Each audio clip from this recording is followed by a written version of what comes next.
Elijah lived during one of the most difficult times in Israel's history. The people had drifted into idolatry under King Ahab and Queen Jezebel, following Baal instead of the Lord. Into this dark season, Elijah stepped forward as a prophet with a message that could not be ignored. He boldly declared to the king that the land would face years of drought until God restored the rain. With that, Elijah disappeared into hiding. But God never abandoned him.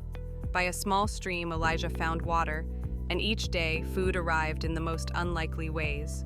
Later, he stayed with a widow and her son. Though they had almost nothing left, God miraculously provided food for them throughout the famine, showing that his care reaches even into the hardest seasons. Elijah's greatest test came on Mount Carmel. The people had to decide once and for all whom they would follow, Baal or the Lord. Elijah called them together, and in front of the nation, he prayed a simple prayer. God answered in a dramatic way, making it clear that he alone is God. The people were moved to return to him, and rain came again upon the land. But Elijah was not without struggles. After this powerful moment, he found himself weary, afraid, and running for his life. He sat under a tree and prayed, ready to give up. Yet God met him there with compassion, providing rest and strength for the journey ahead. On Mount Horeb, Elijah experienced a wind, an earthquake, and fire. But God's voice was not in these mighty displays.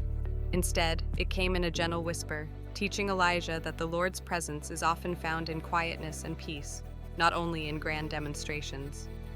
In the end, Elijah's journey was crowned with hope.